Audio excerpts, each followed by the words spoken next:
Hello, everyone. Thank you very much for coming to this press conference with the President of the European Parliament, Roberta Metsola, who has the floor. Thank you very much, Jaume. Good afternoon. First of all, we just came out from a very good discussion with the heads of state and government, first on Ukraine. The latest events in Russia have raised a number of questions. First, relating to the internal dynamics of Russia, its effects on the invasion of Ukraine and on European security as a whole. However, what we can be certain about is that Ukraine must remain our #1 priority. Our policies are working. Putin is weaker and Ukraine is efficiently fighting back. In this respect, we welcome the 11th package of sanctions and the additional 50 billion euros in support for Ukraine's reconstruction as announced last week. And we must keep our promises on opening negotiations. Ukraine's efforts on reforms have been extraordinary, even and especially in times of war. And if the reform criteria have been, and I remain optimistic that this can still be achieved this year. Secondly, on the MFF revision, we need to put our money where our mouth is. If we want to increase our support for Ukraine, we want to help our companies to adjust to the twin transitions and be competitive, if we want to cushion the economic and social impact on people and to step up on migration, we need to adapt our long-term EU budget to reflect our current reality.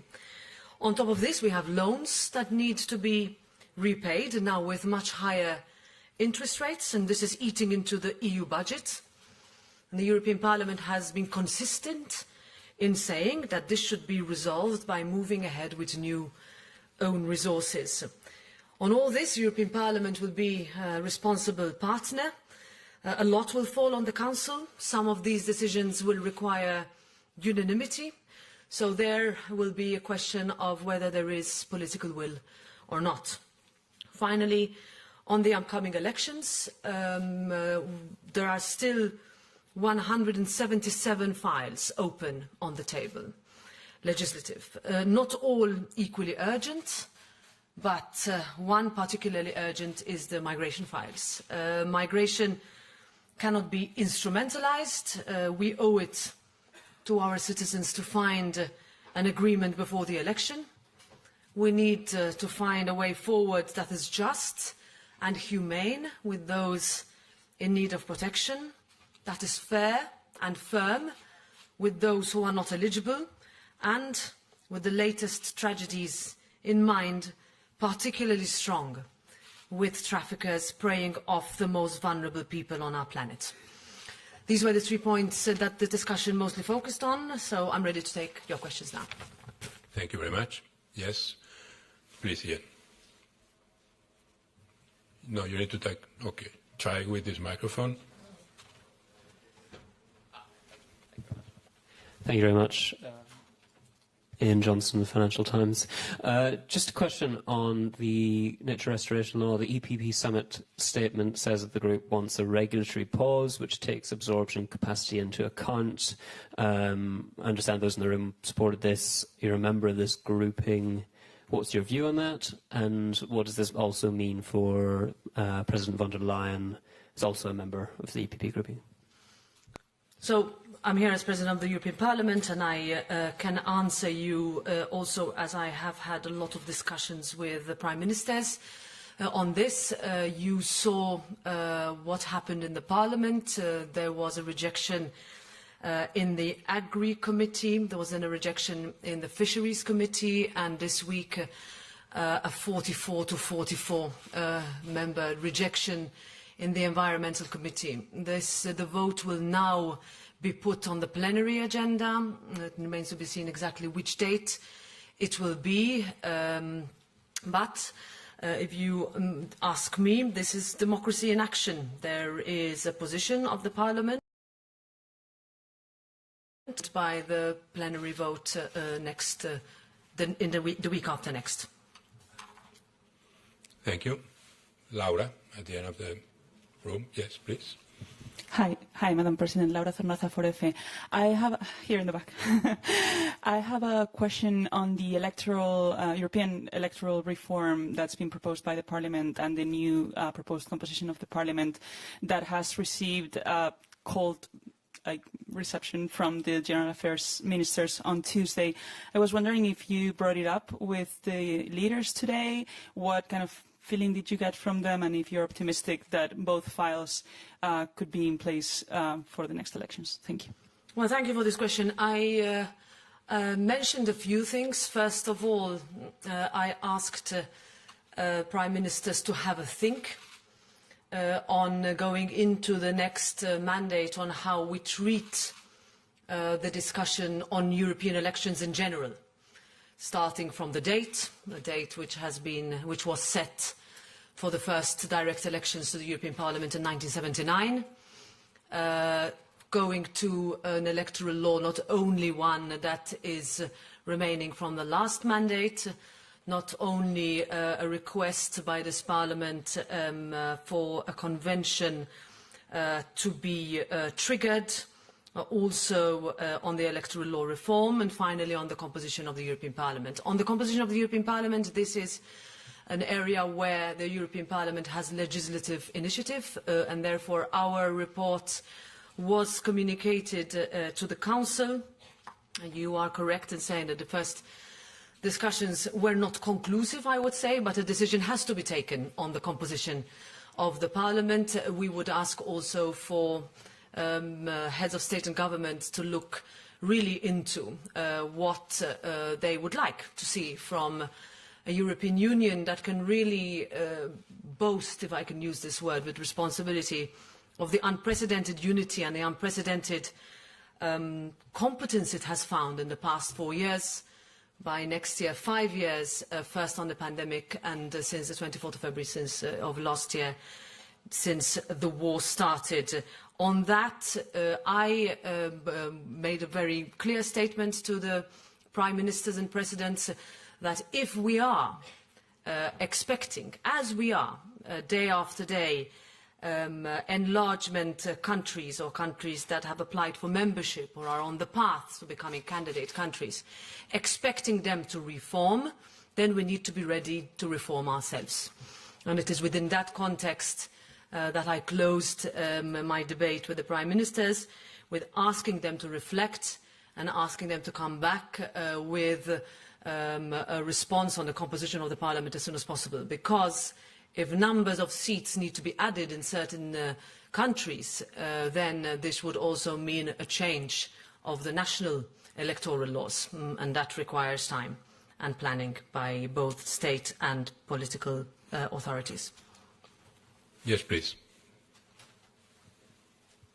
Yeah, you take the microphone. Yes, please. National News Agency of Ukraine, Evgeny Matushenko. The Commission has recently presented an interim oral assessment for Ukraine, Moldova, and Georgia. After today's discussions, what kind of reforms do you believe Ukraine should prioritize to secure a successful October report ahead of hopefully the start of accession negotiations before year-end? Thank you. Well, on this, Parliament is clear that accession negotiations should start already this year, so our hope would be that the December European Council will or the time where that step can be taken, and I make it very clear that each country has its own path. Each country, and we'll talk just about Ukraine, it's not only about the speed with which you are acceding to the original requests, the speed with which you answered the questionnaire, but also while fighting a war is remarkable. And that has to be recognized. My appeal, and this would be the European Parliament's appeal, is that once the reforms, whether they are in the judicial field, whether they are in media freedom field, minorities field, would be completed, then we have to take the equivalent step from our end. And I would say, optimistic by the statements that I heard from the leaders, both as they came into the European Council, but also within our conversations, that there is momentum, and that momentum will not stop, and that support will not stop. Yes, madam, for the second row, please. Okay. Good afternoon, Mrs. President Metsola. My name is Nicole Panzara. I'm from Euroactiv. I just want to ask you about that President of European Council before this event asked kindly the EU member states to present a plan for EU integration of Moldova and the Ukraine. Do you know about this plan? What should be consisted with this plan concretely? Can you tell us more details? Thank you. Perhaps to make clear that I mentioned only Ukraine before, but the same should be said for Moldova, both in terms of the readiness of a country that looks to Europe as its home, but also making crucial reforms that are needed and also on a very solid pro-European path. And that has to be recognized. It is recognized by the European Parliament. It was also recognized by this institution. As regards the request of the President of the European Council, this is, of course, in preparation of future European Councils, which come step by step, as would happen in the kind of accession process of every country, and that, I have no doubt, will be related already to the questions that have been asked, to the recommendations that have been given, and to the timeline that is needed in order for some to be met before any decision on accession status to be taken by the end of this year, as I said, hopefully. Beatriz. Hello, Beatriz Navarro with this. I'm over here. Beatriz Navarro with La Vanguardia from Spain. Can you see me? Yeah, okay. I have a question regarding the upcoming presidency of the European Union. You know, it's about to change hands. Sweden will be passed to Spain. And as we all know, Spain will be kind of... okay. Sorry about that. Apparently I have to stand up. I can hear you very well. Okay. Anyway, I was saying that Spain will have the last full-term presidency before the European elections, so I think it does have a special responsibility in moving forward many legislative dossiers. As you know, the Spanish opposition leader, Mr. Feijóo, took part today in the EPP meeting where he claimed that the Prime Minister has not informed him or his team about the priorities of the presidency or their plans. How do you feel about this political context? Are you confident that the Spanish presidency will be able to deliver? And what would you ask to the Spanish authorities to make sure that the Spanish presidency is a success? Thank you. I have lived through many presidencies since I worked in the Council since 2004, and I am always confident in a country being able to take over a very big responsibility for 6 months. We come off the back of very successful presidencies, I must say, both from political vision, content, negotiation, closing of files, with the Czech Republic and then Sweden. As you say, Spain is the last full presidency in a way, because the calendar of the European Parliament for the first half of 2024 will mean that quite a big part of it, of the Belgian presidency, will be taken up by the election. I look forward, I can tell you, very much to the EU CELAC summit. I would say that we should have more discussions with our Latin American partners. This is not only in terms of discussing at a political level in summits such as of reliance for critical raw materials, trade deals, partnership. And I am very glad that the Spanish presidency and its program is very much. The rest, I would appeal that as many legislative files as possible are closed. And that will require a commitment from the Parliament side. We have many members working very hard, tirelessly, days and nights at the moment, until, as we speak at the moment, with files that should be closed, as our citizens have asked us to, before 2024. And I would very much look forward to as many files being closed, or at least advanced on, during the next 6 months. But I am confident that the Spanish presidency projects and the principles and the visions are good. and therefore we need to work between the two institutions as co-legislators, step by step and in partnership to make sure we achieve our goals, because that is what is needed. Yes, please. Wait for the microphone. No, not this one. It's coming. Thank you. Is it on? Yeah, sorry. Eddie Wax from Politica. Could I just go back to what you were saying earlier about the electoral reforms? We're now 1 year from the EU elections. Just two questions. I mean, do you think that the push from the Parliament to have transnational lists, i.e. one, EU-wide constituency is dead? Do you see it as still alive or dead? And the Parliament has come to a position on the how many MEPs each country should have next year. So do you support that Parliament position? Because other countries like France and Belgium, they want more MEPs, whereas in the Parliament's position, they haven't been allocated any new ones. Thanks. Thank you for that question. Those questions, Eddie, thanks. For me, the transnational lists, until the proposal is adopted, and this is the position of the Parliament, which I propagate because I am its president, is never dead. Whether that will happen in the next election, I would have hoped for. I continue to hope for, so hope is eternal, and I will hang on to that, without adjectives. On the composition, here, this is when I also asked for there to be a reflection process. This is a decision that is taken according to population in the so-called, as we call it, digressive proportionality. The Parliament has its own interpretation of that. It is also a political consensus majority that was found in the Constitutional Affairs Committee. And now the Council will discuss that digressive proportionality, and this is a question of below 750 and the precedent, as it is written in the Treaty of Lisbon, post-Brexit, how much can the gap between the current number of 705 and 750 be filled? There, countries make their arguments. It is a very active argument, I can tell you, discussion. But what I would also perhaps ask, in the context of electoral reform, is also perhaps to set the system of how we define digressive proportionality for the next election. Last time in 2019, the decision was taken to keep the status quo. Now the European Parliament has proposed, in accordance with, it took months of discussion, I really thank the rapporteurs in the Parliament who really worked on this in the Constitutional Affairs Committee, to increase the number. There is an ongoing debate in the Council whether that could be increased further, and we will need to see.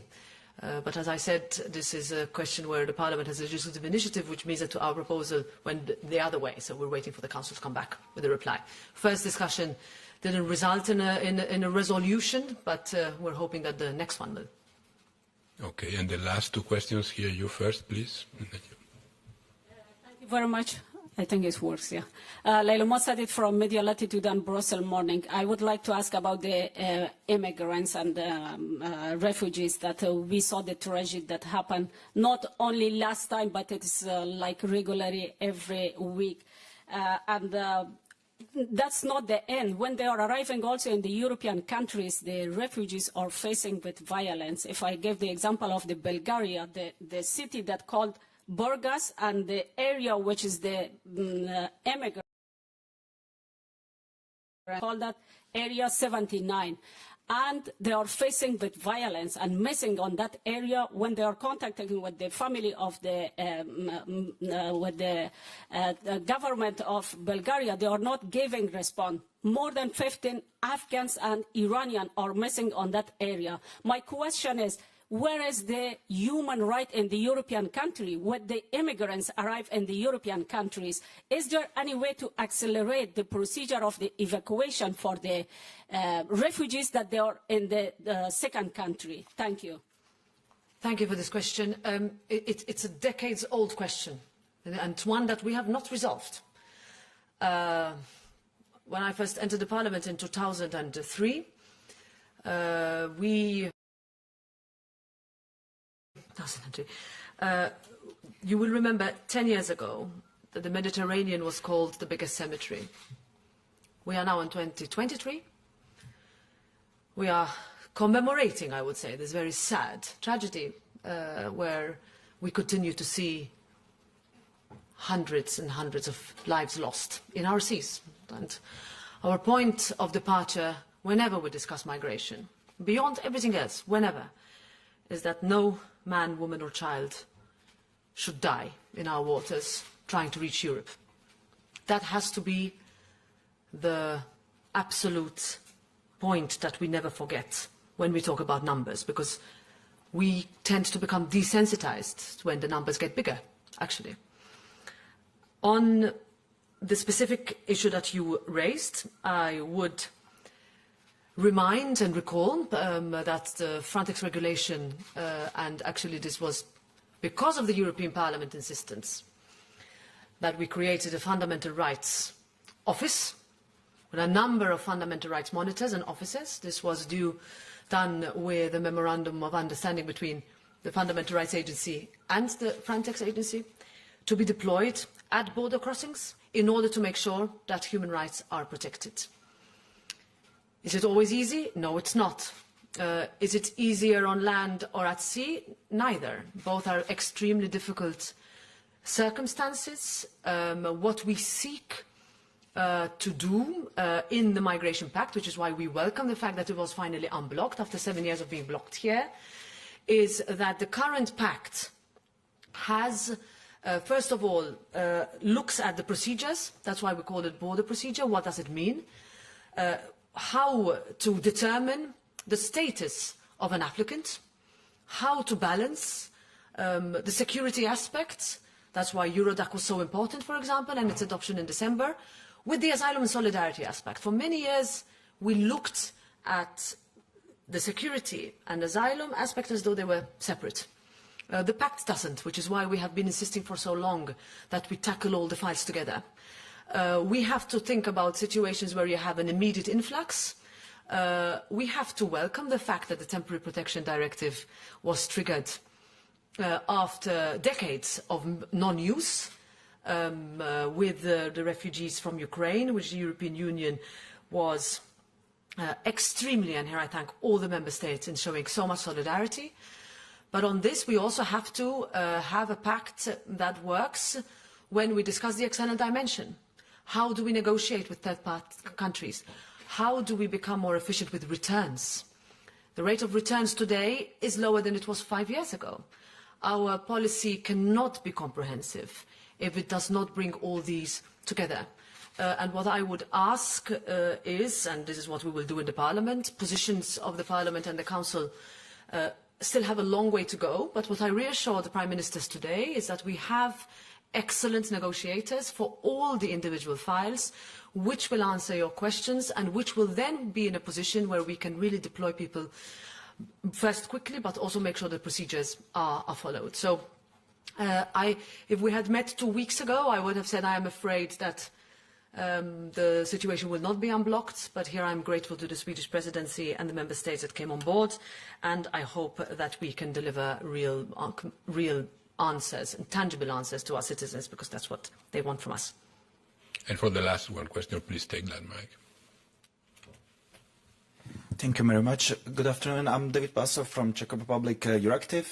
I would like to ask not a really creative question, but you said that Ukraine remains your priority #1. And when I checked the Twitter account of a certain Prime Minister from Hungary, he wasn't so sure about that.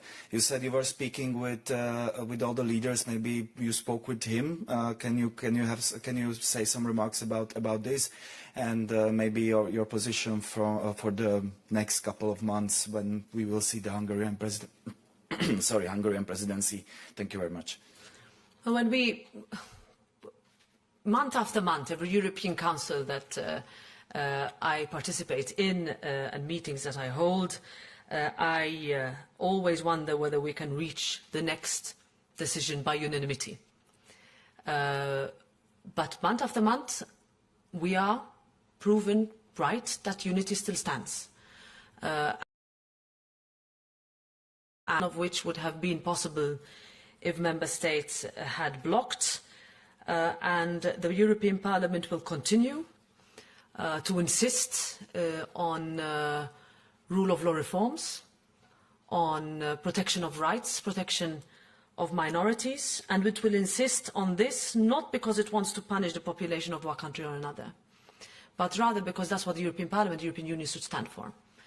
That it is a continent of freedom, of equality, of tolerance, and of peace. So far, that unity has held, and it is with that I would like to conclude, because it is one that I think we should focus on. That is where we are united and not where we are divided. Thank you very much.